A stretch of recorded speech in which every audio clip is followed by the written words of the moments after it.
Today's topic is all about skincare do's and don'ts for clear, glowing skin. I'll also give you some tips that will actually help prevent breakouts and help you achieve clear, glowing, but most importantly, healthy looking skin. Our first don't is over cleansing your skin. One of the biggest skincare mistakes can be over cleansing or using a cleanser that's not appropriate to your skin type and too harsh. In essence, stripping your skin of all of its natural oils and depleting the hydration levels in your skin, which can lead to dryness, irritation, and breakouts. Instead, aim to cleanse your skin up to twice a day using a suitable cleanser for your skin type. And if you're like me, I actually cleanse my skin with water only in the morning. And that's because I have rosacea-prone skin. I should say, my skin is combination rosacea sensitive prone. It's also dehydrated. I have vintage skin. I just have a lot going on with my skin, and when it comes to cleansing, I like to really target the rosacea and the dehydrated portion of my skin, so I choose cleansers based on that. I tackle the other skin issues I have throughout the other products in my routine. But if your skin accumulates a lot of oil and perhaps attracts a lot of dirt in the night while you sleep, then you would do better to use a cleanser in the morning as well. How do you choose a cleanser that suits your skin type? Well, first you have to know your skin type, and if you don't, I've already done a video showing you how to test what your skin type is so that you know. And I think hydrating cleansers are really suitable for people who have skin types like me, so combination, it's okay. Dry skin types, balanced or normal skin types. But if you have oily or acne prone skin, you may want to have a cleanser that does a little bit more heavy lifting in your skincare routine. I actually suggest using a cleanser that has salicylic acid in it because salicylic acid is so great at helping decongest your pores. It's oil soluble, so it really gets in there and removes all that dirt and debris from your pores. This one's great. This is Cerave's salicylic acid cleanser. It's falling apart because I also like to keep it in the shower for myself. I use it on my neck, chest, and back to help control the acne or backne breakouts I have in the summer, but it is meant for the face. I also think the Acne line by Peach Slices has some really great, fabulous products in it, and this one is very similar to the Cerave salicylic acid cleanser. Otherwise, for the other types of skin types or issues that I outlined, including people like me, these are some of my favorites. I'm just realizing some of you comment that you like to know the size and the price at the time of filming when I'm doing my reviews, and then sometimes I forget to actually prepare ahead of time. So when I'm editing, I will add that in down here so you know what the price point is of the products that I'm talking about at the time of filming. So if you're watching this 10 years from now, comment below how much the price has increased. This one I've only been trialing for a couple of weeks. Kiehls sent this over to me in PR, and it is their Ultra Facial Cleanser. I am loving this cleanser. It's a very silky, nice texture to it. It doesn't strip my skin. It leaves my skin feeling really balanced. And I know I've talked about it ad nauseum, but Aveeno's Calm & Restore Oat Gel Cleanser is also one of my favorites. I forgot to pick it up from the bathroom. Are you gonna make me go get it? I do like to see that influencers are actually holding the products they're talking about so that, you know, they're not just saying they like it, that they've actually used it. I don't know if you're like that, but in case you are, let me go get it. This one. See, I have it. And it's well used. I really do love this cleanser on top of the fact that you can get it at the drugstore. I just think this and the moisturizer, to be honest, are really, really good products. And finally, I wanted to talk about this one. I did review Selfless by Hyram when it was first launched, and I haven't talked too much about it since. I do really stand behind this cleanser. It is beautiful for my skin. It's Centella and green tea, which are two of some of my favorite products for my skin. Centella is very calming and soothing. Green tea, powerful antioxidant, which is also good for inflammatory skin or acne prone skin. So I really love this product. Now, Selfless by Hyram used to be sold at Sephora and recently was pulled from Sephora. You can still get it on the Selfless website, but they're actually selling at Target right now. So for my American friends, let me just say for the millionth time how upset I am that Target left Canada. That I hold a grudge for. But when I cross-border shop, I stock up, so don't worry. A definite do for clear and glowing skin is to exfoliate regularly.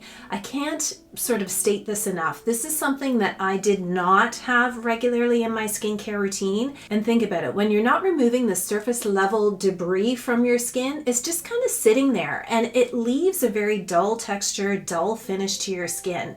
Now, I break up my exfoliants into two categories. The first one being our AHAs, or alpha hydroxy acids. These ones I typically use once a week because with my skin, that's just what works for me. If you have very tolerant skin, you may be able to exfoliate more often. Some people even exfoliate daily. And some of my favorites, again, repeats on my channel, but The Ordinary's lactic acid is a great one. I find lactic acid works great for my rosacea skin in addition to its exfoliating properties. It's also very hydrating. And another lactic acid that I absolutely love is by Drunk Elephants, their Proteiny Polypeptide Resurf Serum. It's a leave-on treatment, so I apply it after cleansing to dry skin and before my moisturizer. And I want to shout out this one. This was sent over to me by Dr. Whitney Bowe. You may have heard of her name through the skin cycling trend. She's a dermatologist that really coined that trend and has her own line of products as well. So this is her exfoliation night serum, and it has a combination of acids in it, including glycolic acid. Glycolic acid for me, I always kind of view it with a little side eye at first because I have to be sure my skin's going to tolerate it. So I apply it, see how I do, and then kind of go from there. I think because my skin has worked up a great resilience over the years to exfoliation, I can tolerate products with glycolic acid, and this one definitely falls into that category. There are a couple of more ingredients in here that I want to shout out because I think they have a nice formulation and probably help my skin to be able to tolerate it really well. It has lactobionic acid, which is very similar to gluconolactone, if I'm pronouncing that correctly. I'll write it down here, which is a polyhydroxy acid, or a BHA, which can be very good for people with sensitive and rosacea skin like me because it's not as harsh as some of our glycolic acids or other types of AHAs. So if you have really sensitive or really inflammatory rosacea-prone skin, using a mandelic acid or a BHA might be the best option for you. So AHAs are one category of exfoliation and BHAs are the other. Now, I talked a little bit about BHAs actually in the cleanser. I just didn't say it was so, but salicylic acid is a beta hydroxy acid.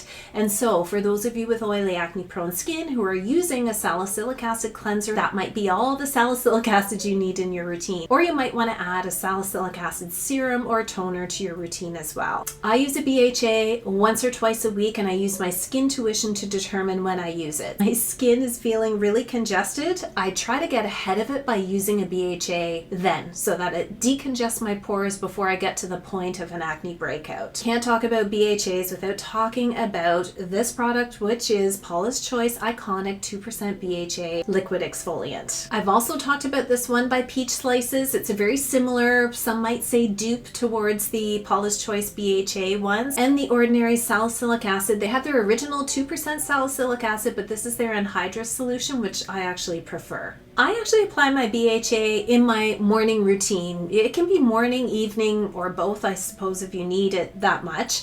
But I usually use it in the morning in place of my vitamin C. So I would cleanse, use this, moisturize, and sunscreen. Sunscreen's essential at all times, but especially when you're using exfoliating acids like AHAs and anything that can increase that skin cell turnover and reveal that newer, brighter skin underneath, that skin will tend to be more photosensitive and you may be more susceptible to burning your skin. The skincare don't I have for clear and glowing skin is don't use too many products at once. I know this is a do as I say, not as I do kind of statement because I hear you. In the evening, I double cleanse. So I get out my oil cleansing balm, my cleanser, and then I think about what serum I want in there. I add that in. Oh, I want a retinoid. I'm going to put that in. Then I'm going to add my moisturizer, then a face oil. Oh, I could add an antioxidant in there. And then I've got 10 steps without even realizing it. If you're looking for great skincare pairs, products that pair really well together and kind of bring out the best in each other, I've just done a video on that and I'll link it at the end of this one as well. But another do for clear, glowing skin is to moisturize daily. Moisturizing is an important step for every skin type, even if you have oily or acne prone skin. Don't mistake the oil production for being moisturizing because when we talk about moisturizing, it's about retaining the water in your skin, whereas oily skin is oil. When it comes to a moisturizer, it's really to lock in the hydration and keep that transepidermal water loss from happening. So they just may not need the thick, rich creams that those of us with dehydrated skin often lean to. Instead, opt for a gel moisturizer instead. And there are so many wonderful gel moisturizers on the market. In fact, even with my skin, I feel like my combination skin does better with a gel moisturizer in the morning because I layer a sunscreen on top. So sunscreens inherently will have moisturizing properties to them as well. And then I opt for a thicker, richer cream in my evening routine. And this is the Skin 1004 Madagascar Centella Soothing Cream. It is gorgeous on my skin. I swear my skin loves everything in this line. Beautiful texture, great hydrating properties in it. I also love this one by Aveeno. It's their Centella Calming Gel Cream. Again, beautiful texture, lovely hydration, and really nice product for the skin. And I can't seem to shut up about this one. This is by Peach and Lily. It's their Glass Skin Water Gel Moisturizer. I am just dying over this one. I have been using this so regularly in my morning skincare routine. I feel like this absolutely gives a glass skin glowing feel to my skin. Okay, this is a don't that I think we all know, but it has to be said. Don't pick at your skin. I know this is easier said than done. Not only do we like to do it on our own skin, don't lie, I know you do. We like to watch other people doing it. Oh, except not me. When I see Dr. Pimple Popper or even Dr. Shaw doing some kind of extraction, it's like I can't scroll away fast enough. It just gives me the... Let me know if you like to watch those types of videos. The worst thing you can do is pick your skin. I know it's so tempting, but honestly, it can bring dirt and bacteria into your pores, which will cause further inflammation. And the more inflammation and the more you pick your skin, the more likely you are to have a post-inflammatory hyperpigmentation or some kind of acne scar after the fact. And those we know are very hard to reverse. Instead, if you have a blemish, use a spot treatment on that to heal it quickly. Some of my favorites are the salicylic acid treatment from the Inkey list. Reversa, which is a Canadian brand, also has one of those, or the acne pimple patches. You're gonna make me go get these things? Okay.